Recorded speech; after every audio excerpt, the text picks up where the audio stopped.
Welcome back dito sa ating YouTube channel, and in this video, I'm going to show you yung Pixel integrations using SendIt. So for those people or business owners, marketers na gumagamit ng payment gateway ng SendIt, not sure sa Paymongo or other payment gateway na available dito sa Philippines, but I'm using SendIt sa ilan sa mga digital product ko and software. And yes, I highly recommend. And if you want to try SendIt, ilalagay ko yung link sa ibaba ng video na to para ma-check mo if makakatulong siya dun sa business mo. So ngayon, dito sa video na to, ano ba yung maitutulong sa iyo ng SendIt and paano mo siya ngayon mai-integrate using Facebook ads. So SendIt integration to Facebook ads. So easy lang naman siya. So all you need to do is to log in sa SendIt account mo. So, dito ang gagawin natin, maglalagin tayo sa SendIt account. Ayan, makikita mo ito yung dashboard mo. And then, kung nag-accept ka ng payment links, here, makikita mo may payment links dyan. So, ang gagawin mo dyan is mag-create ng payment. For the reference ID, you can add. Okay, so let's say amount. Lagyan natin dito ng amount. Let's say, sample lang naman to. Reference ID, let's say, ito yung product mo. Let's say, offer. Course, lagay mo yung offer mo mismo sa either a physical product or a form of a service or a digital product. Okay? Amount, and then ilagay mo yung 499 or yung amount due. Description, yes, I highly recommend to add descriptions. And then, this is optional, pero by default, ang mga ikukunin mo dyan, yan, makikita mo dito, yung name, email, and so on. Right? You can add reminders din. I highly recommend para mas ma-maximize mo yung system ng SendIt.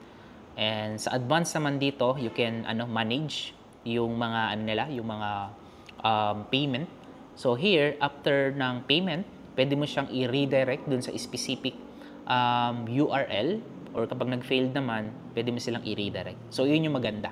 So ngayon, ang maganda dito sa SendIt, meron na siyang options to, hindi mo nakakailanganin ng manually track or like this one.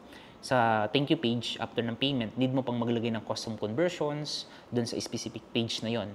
But what if wala kang website? Di ba, yun yung questions. Wala ka pang website, nagtatry ka pa or gumagawa ka pa ng website mo. So ito na yung link natin. Ayan. Ayan, ito na yung link. Di ba? So dito sila magbabayad ng yung amount na sinet natin kanina. Okay? So ito yung options na ka-enable sa akin. So dito sa part na to, sa Ads Manager. So, ang unang mong pupuntahan dyan is yung Events Manager. Okay?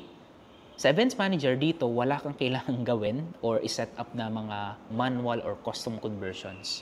Ito lang yung checklist. Number 1, kuhanin mo yung pixel. Your pixel ID. Make sure na correct. So, all you need to do is pumunta ka dun sa SendIt account mo and puntahan mo itong settings. Okay? Nasa baba. Try mo i-click itong checkout. Tapos, scroll ka sa pinakababa. And then, makikita mo dito, meron ditong options to Pixel ID. So, baka hindi mo ito napapansin sa Analytics. Also, you can add your Google Analytics din. So, dito, ang maganda dito, once nag-run ka na ng ads from the payment link, still, matatrack ng Pixel yung conversions, also the amount, kung magkano yung conversions dun sa SendIt. Diba? So, parang, mas magiging madali lang sa'yo.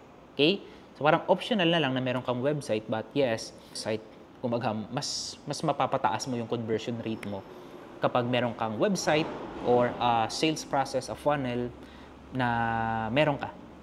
Hey, like ako, I have an upcoming event, and then yung upcoming event ko na yon, puntahan ko lang yung website ko.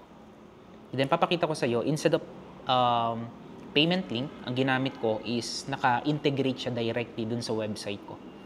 So like this one, ayan. So dito, na-deactivate ko yata yung So puntahan na lang natin yung isa kong negosyo toolkit. Go. So dito, here we go. So GCash. So dito, hindi na siya payment link. Diba? Kasi directly integrated siya dun sa website na ginagamit ko. So yun yung, yung isa sa mga advantage kapag meron kang website. But still, sabi ko nga sa iyo, kahit wala kang website, using SendIt, you can accept payment, can run ads directly dun sa SendIt, di ba?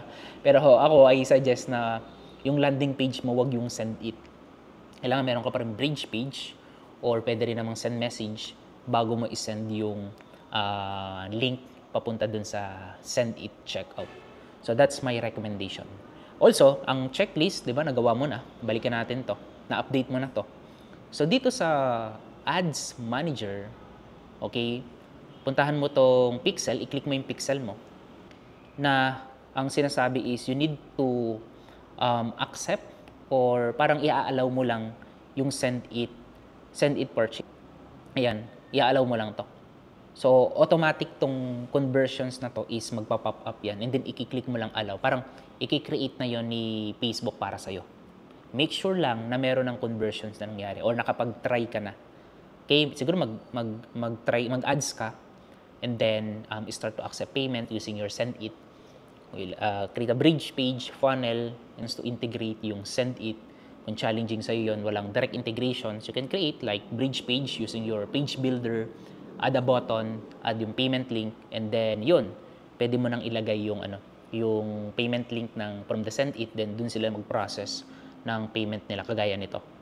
Then once na nakapili sila dyan ng payment gateway na gagamitin nila, yes, magpa-process lang sila dyan, magla-login sa GCash, and then yun, i-click nila yung pay now, and then yeah, natatrack na ng pixel na merong conversions dun sa send it.